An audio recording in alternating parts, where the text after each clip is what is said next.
Stage पे तशरीफ फरमा राष्ट्रवादी पार्टी के कौमी सदर हुकूमत महाराष्ट्र के नायब वज़ीर आला मोहतरम अली जनाब अजीत दादा पवार साहब, स्टेज पे तशरीफ फरमा हमारे पुराने दोस्त साथी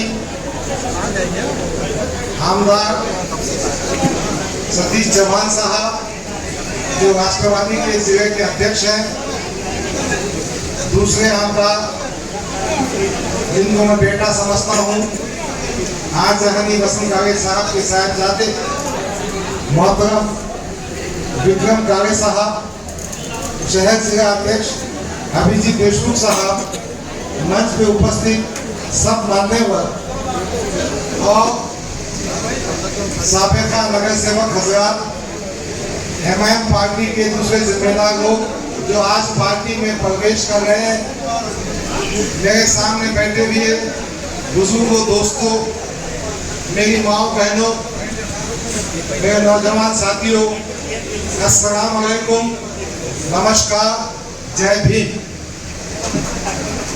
आज हम इस तकरीब के जरिए मोहतरम अजीत दादा के हाथों राष्ट्रवादी कांग्रेस पार्टी में प्रवेश करने जा रहे हैं।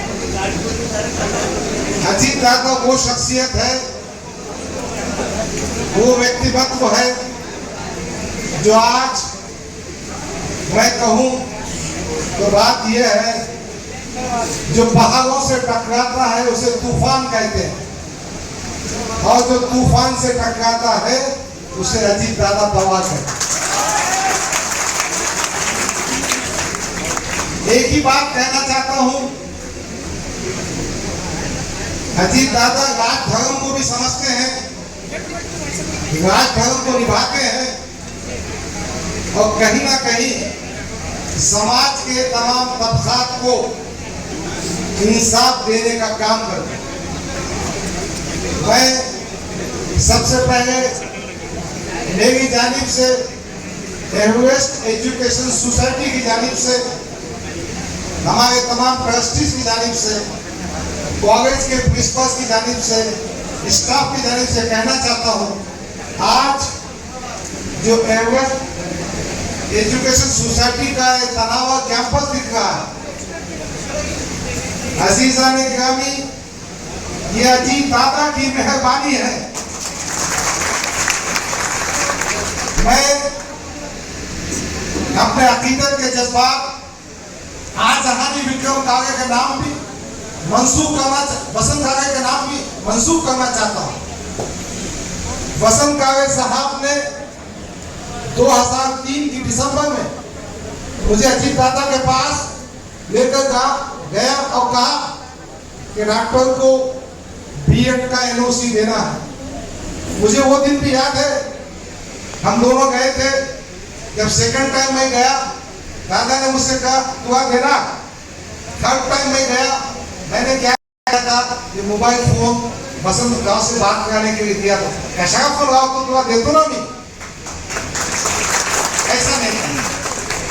और सच कहता हूं मैं कि खुदाबाद का बीएड कॉलेज जो आज 8 एकड़ के कैंपस पे है, उसके बाद बीएड कॉलेज आया, हमने 15 एकड़ का कैंपस बनाया, engineering college, BEd college, CBSE school, post graduate courses सब स्टार्ट किए। तो मैं इस मजमुए के सामने अवामी तौर पर अजीत दादा पवार के इन खिदमत की मदद का शुक्रिया अदा करना चाहता हूं और आपसे गुजारिश करता हूं कि तालियों के जरिए, अपने शब्दों के जरिए अजीत दादा का शुक्रिया। अजीजा ने गिरामी 2014 के इंतखाबात में टिकट नहीं दिया, जबकि गुज़िश्ता 10 साल से मैं कोशिश कर रहा था, मगर मैंने चुनाव लड़ा और मैंने इस ताकत से लड़ा कि मैं जो कोशिश कर रहा था उसमें कामयाब हूं। आप लोगों ने साथ दिया। उसके बाद मैंने एमआईएम पार्टी को जब खैरबाद किया तो मैं सोच रहा था कहां जाऊं। और ये फैसला करने में काफी वक्त लग गया। दिसंबर के बाद से अब तक मैंने अपने साथियों से मशवरा किया, एमआईएम के पुराने साथियों से जो मेरे साथ एमआईएम को खैरबाद कर दिए थे, हम सब ने तय किया क्या किया जाए। आज के सियासी हालात, महाराष्ट्र की सूरत हाल कुछ इस तरह की है कि हुकूमत महायुति की, कहीं ना कहीं अल्पसंख्यक समाज इस खौफ के माहौल में, मगर मैं अजीत दादा को दिल की गहराइयों से पूरी अल्पसंख्यक समाज की जानिब से यह कहना चाहता हूं कि अजीत दादा, आपने हमको उम्मीद का मरकज फराहम किया। सच कहता हूं, माल्टी का खियाम Maharashtra research and training institute किसकी वजह से बना? मुस्लिम नौजवानों को एजुकेशन और रिसर्च में आगे बढ़ाने के लिए, रोजगार दिलाने के लिए किस शख्स ने माल्टी की स्थापना की? ये अजीत दादा का कारनामा। अजीजा ने गिरामी, अजीत दादा वो शख्स है, मैं जानता हूं, जब मीरा रोड पर बेगुनाह मुसलमानों को गिरफ्तार किया गया, अजीत दादा ने पुलिस से नुमाइंदगी कर मुस्लिम नौजवानों को इंसाफ किया। दादा, मैं वो भी जानता हूं, जब इफ्तार पार्टी हुई, इफ्तार पार्टी में दादा ने कहा कि हम सब समाज की उन्नति चाहते हैं, सब समाज की सुरक्षा चाहते हैं, हम सबकी मदद करना चाहते हैं, इंक्लूसिव डेवलपमेंट चाहते हैं। मैं जानता हूं दादा, आप पूरी सत्ता में नहीं है, आपके पास सत्ता का तीसरा हिस्सा मौजूद है, मगर मैं ये भी कहना चाहता हूं, अजीजा ने मोहतरम, मेरी इज्जतदार माओ बहनों, गालिबन सितंबर 2023 की बात है। 10 सितंबर 2023 को सतारा डिस्ट्रिक्ट में फुसे सावली में एक हिंदू मुस्लिम फसाद हुआ। उस फसाद में नूरुल हुसैन, एक 32 साल का नौजवान जिसकी नई नई शादी हुई थी, 4-6 महीने हुए थे, वो शहीद हो गया। मस्जिद की बेइज्जती हुई, वो पूरा खानदान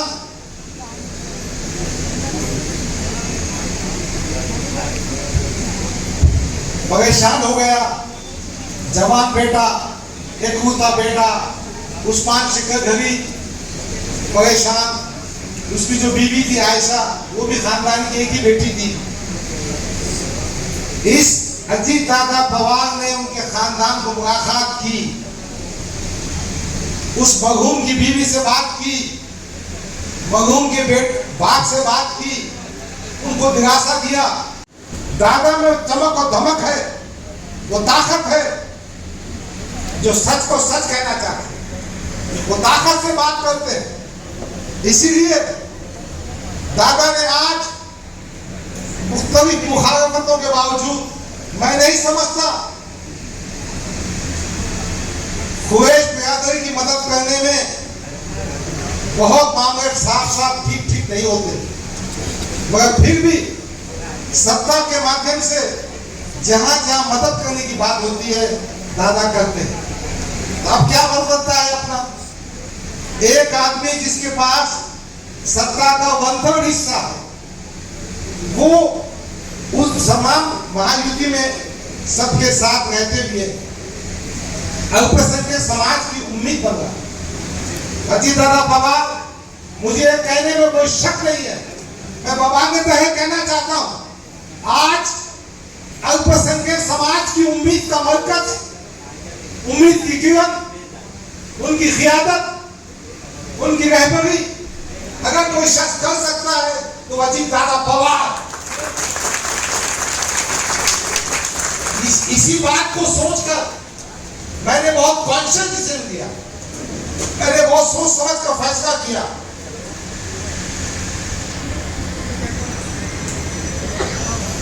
कि सियासत में रहना है। अब एमआईएम को तो हमने तलाक नहीं दिया था, तो अब कहां जाएंगे? हमारे तमाम साथियों ने तय किया कि पूरी ताकत के साथ, हिम्मत के साथ राष्ट्रवादी पार्टी में प्रवेश करें। और आज मैं दिल की गहराइयों से शुक्रगुजार हूं कि दादा ने अपना कीमती वक्त दिया, इस कैंपेन में आए और हमको पार्टी में प्रवेश करने का मौका दिया। अजीजा में गिरामी,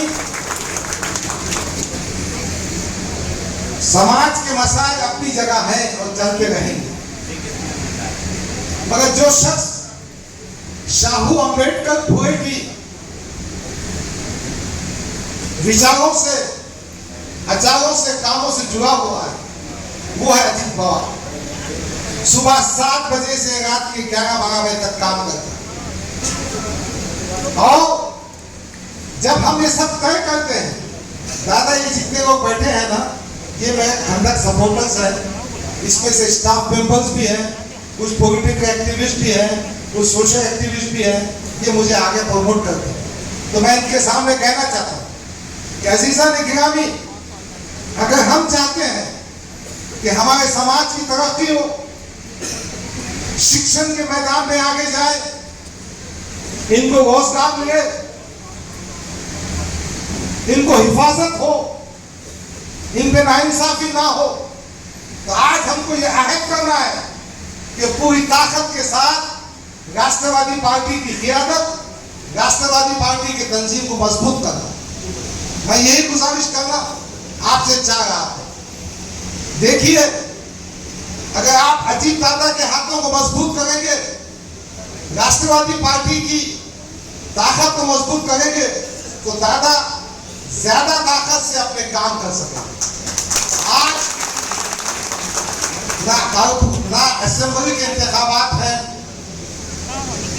ना पार्लियामेंट के इंतखाबात है, अब हमको कॉर्पोरेशन के इंतखाबात, हमको ग्राम पंचायत के इंतखाबात, हमको नगर परिषद, नगर पंचायत के इंतखाबात। अब हम क्या कर सकते हैं? अब हमने इस बात की कोशिश करना चाहिए कि लोकल से गवर्नमेंट में ज्यादा से ज्यादा हम राष्ट्रवादी के उम्मीदवारों को चुनकर दें। मैं सबसे गुजारिश करता हूं, आज के बाद से तय कर लीजिए कि आज हमारे डीपी पर ये घड़ी का चिन्ह होगा, हमारे दिल में एक मिशन होगा, हमारा मकसद ये होगा कि ऐसी क़ियादत को मजबूत किया जाए जो आपके लिए एक सरपरस्त बन के खड़ा रहे। मेरी बहनों से कहना चाहता हूं, मैं एक ऐसे भाई की क़ियादत में जा रहा हूं। दादा ने पार्लियामेंट में वक्फ एक्ट की मुखालफत नहीं की, मगर मेरा सवाल यह है, जो वक्फ एक्ट की बात कर रहे हैं ना, मुझे इशारा किनारे में बात करने की जरूरत नहीं है, मैं नाम बनाम कहूंगा। ये जो एमआईएम का सदर असदुद्दीन अवैसी है, ये इम्तियाज जलील है, वक्फ एक्ट की बात कर रहे हैं, तो तुमने कितनी एकड़ जमीन पर कब्जा कर बैठा है। आज इस शहर में इम्तियाज जलील ने जो अपना ऑफिस बनाया है 5000 स्क्वायर फुट की जमीन पर, वो वक्फ की जमीन है, कीमती जमीन है, जिसका 500 रुपये किराया एक साल में भरता है। एक दिन का किराया 1.5 रुपया होता है। और इस शाह इमारत बना दिया है, 25 साल की लीज खत्म होने के बाद उसके बाहर नहीं निकल रहा। अजीत दादा न कौम को लूटने का काम करते हैं, न औकाफ की जमीनों पे कब्जा करते हैं। वो तो चाहते हैं कि औकाफ का सही इस्तेमाल। दादा ये सच बात है, अगर मुस्लिम कौम को मजबूत करना है तो हमको वक्फ बोर्ड को साफ सुथरा करना होगा। अब तक जो चेयरमैन थे, अब तक जो मेंबर थे, वो मुसलमान ही तो थे। किसने मुसलमानों की जमीनों को लूटा? जो वक्त के उन्वान पर अजीत दादा पर तनकीद कर रहे हैं, इनका काला चिट्ठा क्या है?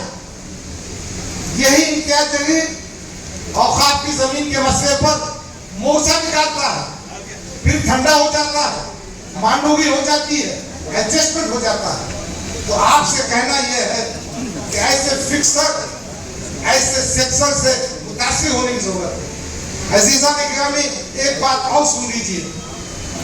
शहर में बातें होती है, मराठवाड़े में बातें होती है, विदर्भ में बातें होती है कि जो एमआईएम से अटैच है वो मुसलमान है।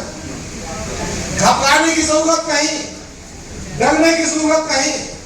हमारे ईमान का फैसला अल्लाह का पुलिसत करेगा। ये अवैसी को, इम्तियाज जलील को कोई अधिकार नहीं। पलभनी में असदुद्दीन अवैसी ने भाषण में बोला था कि गफ्फार कादरी गद्दार है। पलभनी में कहा था मुनाफिक है, बदकार है, मक्कार है। मैंने डिफेमेशन का केस किया। मैं इस मंच से कहना चाहता हूं, अगर कोई भक्त, अगर कोई चेहरा चपाटा हमको बदनाम करेगा, हम उसको कानून के दायरे में लाएंगे, अदालत में खींचेंगे। तो मैं आप सबसे कहना चाहता हूं, हम अल्लाह से डरते हैं, अल्लाह से डरेंगे, अच्छे मुसलमान बनेंगे। इस महाराष्ट्र की तरक्की में, इस शहर की तरक्की में, इस मराठवाड़े की तरक्की में अजीत दादा के साथ काम करें। बड़ा ये गुजारिश अजीज़ान गिरामी, ये वक्त परवेश का है, मुखालिफिन के बारे में कहने का नहीं है। बस कुछ बातें मैं आपके जहन को साफ करने कह रहा हूं। देखिए, इन जातिवादी मुसलमानों की या उन खुद साख्ता मुसलमानों की बात कैसी होती है मालूम? हर बात में खुदा का नाम, हर बात में रसूल का नाम। मैं एक वीडियो बताऊंगा बाद में किसी पब्लिक मीटिंग में। असदुद्दीन अवैसी भाषण कर रहे, बैरिस्टर क्या कहा उन्होंने मालूम? अल्लाह की कसम, मैं आपसे सही वाकया बयान कर रहा हूं। मैं एक अस्पताल में गया, दक्कन अस्पताल में, वहां अनाउंसमेंट हुआ कि खून की जरूरत है, वो पॉजिटिव खून चाहिए। मेरे पास खून था, मैंने वो पॉजिटिव खून दिया और अल्लाह के फजल से, मेरे रसूल के हुक्म से उस दिन मैंने 15 बाटे के खून की। क्या फेकम फाक है? तो भाई ये फेकम फाक में मत आओ। ये वीडियो है और रिकॉर्ड है। तो वो खियानत जो अपना घर बन रही है, याद है 2014 में इन्होंने क्या वादा किया था? इन्होंने कहा था हम स्कूल बनाए। स्कूल तो बना नहीं, बहुत माल जमा कर लिए, एक बंगला बना दिया, बच्चे को तालीम के लिए इंग्लैंड भेज दिया। मगर ये वक्त नहीं है, फिर भी मेरे दिल में बहुत सारी बातें कहने की है। इंशाल्लाह पब्लिक मंच पे कहूंगा। एक और बात,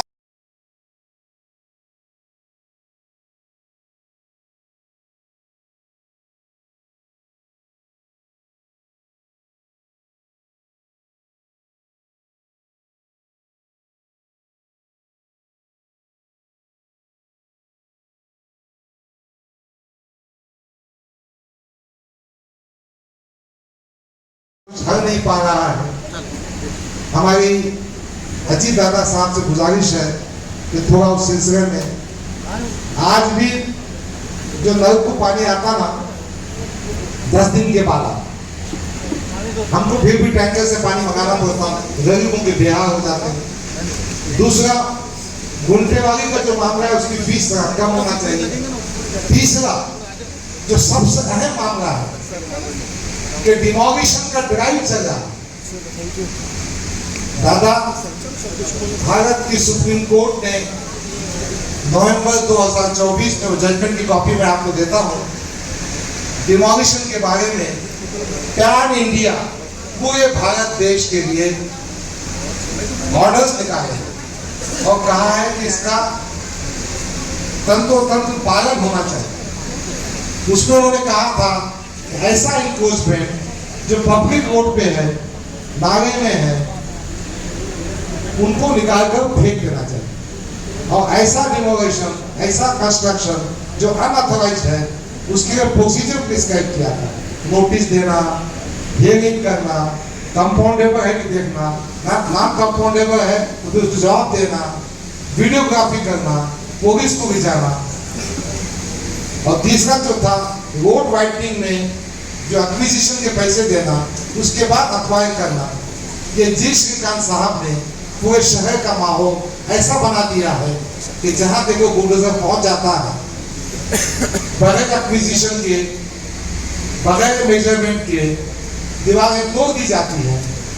किसी का कंस्ट्रक्शन है, उसको टाइम नहीं दिया जाता, नोटिस नहीं दी जाती, उसकी हियरिंग नहीं सुनी जाती। इसके नतीजे में ये अधिकारी सुप्रीम कोर्ट के आदेश का उल्लंघन कर रहा है। मैंने नुमाइंदगी भी की, मैंने सुप्रीम कोर्ट में कंटेम्प्ट ऑफ कोर्ट दाखिल किया, मगर चूंकि आप महाराष्ट्र की बड़ी शख्सियत है, आपसे गुजारिश है इस मामले में थोड़ा तवज्जो कर इस शहरियों की मदद करें। आज भी कई हो, वो मुसलमान भी हो सकते, वो हिंदू भी हो सकते, गरीब भी हो सकते, उनकी मकान तोड़ दिए गए। उसमें कंपाउंडेबल का जो स्कोप था, नोटिस की जो बात थी, वीडियोग्राफी की बात थी, वो नहीं की गई। बहरहाल ये गुजारिश है अजीत दादा पवार साहब से। मैं समझता हूँ सतीश चौहान साहब, हमारे अभिजीत देशमुख साहब, विक्रम कारे साहब, सच बात तो है कि विक्रम कारे भी हैप्पी होटल है, ये महानगर पालिका में आते हैं। बहरहाल एक बार फिर मैं अजीत दादा पवार साहब को दिल की गहराइयों से शुक्रिया अदा करता हूँ और ये मैसेज देना चाहता हूँ मुखालिफिन को, उन तमाम ताकतों को जो अजीत दादा के खिलाफ बात कर रहे हैं। मेरे तन के जख्म न गिन अभी, मेरे तन के जख्म न गिन न अभी। मेरी आंखों में हिम्मत है, मेरी आंखों में हिम्मत की हिम्मत है। मेरे हौसलों की उठान देख, जो उठान थी वो उठान आज भी है। हम पूरी ताकत के साथ महाराष्ट्र के सर्वांगीण विकास के लिए अजीत दादा के नेतृत्व में हम काम करेंगे। यही वादा, यही कहने के लिए आपके बीच आया था। शुक्रिया, खुदा हाफिज़, सलाम अलैकुम, जय हिंद।